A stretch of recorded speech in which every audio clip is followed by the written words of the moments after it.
So a common mistake in a divorce case is not being properly prepared beforehand.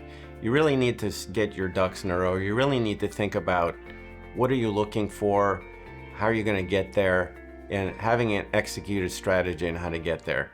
If you're just jumping into a divorce case without really looking into what are you going to do here? What are you looking for regarding custody? How are you going to deal with things like dividing a business? What are you going to do regarding the marital home?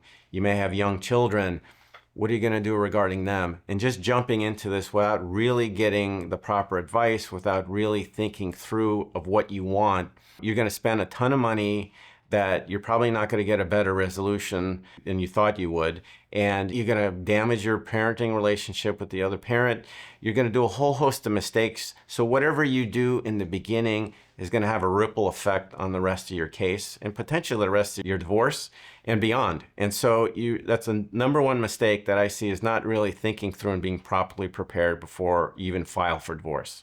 Another mistake that I see in custody or divorce cases is being contentious.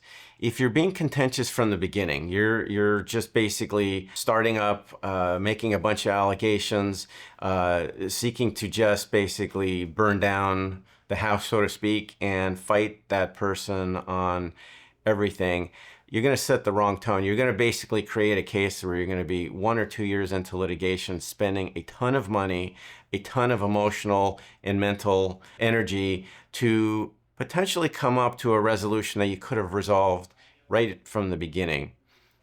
Depends on the circumstances of your case. Some things are worth fighting for, but if it's basically just a matter of you just hate the other person at this point and you want to fight, that's not necessarily the right approach. You want to come from a place where you have already thought things through, that you've made some peace with the circumstances, and that you're looking to come to a resolution in a calm way, not from a place of anger. Because if you're coming from that point, you're going to be in a situation where you're just going to spend a lot of mental anguish, and you're going to spend a lot of money that you potentially don't even have, and that will be affecting you for many years to come. I have situations where I think to myself, and sometimes I have to express that to clients, that somebody just doesn't have realistic expectations in their case. And it's important that you have a client and you have an attorney that communicate well to set what realistic expectations are.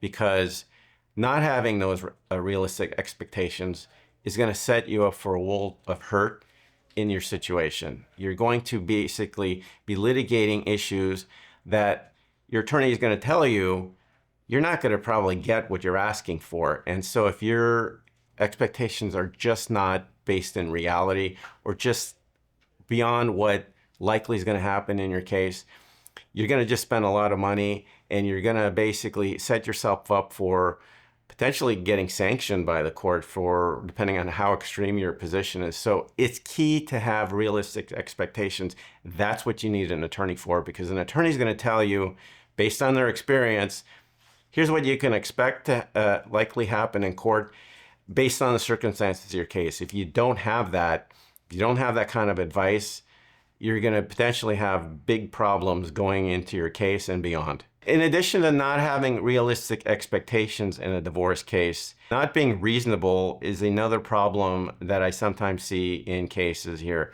where somebody, whether it's the other party or a client, unreasonable in terms of their positions. They only want what they want, and they don't take the consideration of the other party.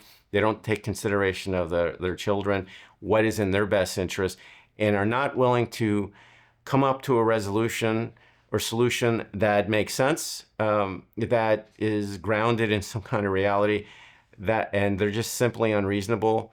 That also creates a situation where they're going to spend a lot of money, a lot of time, and more importantly, experience a lot of emotional and mental anguish for something they could avoid if only they're more reasonable. That doesn't mean you don't stand up and you fight for what you believe in, but that's got to be tempered by being reasonable and having expectations that are reasonable.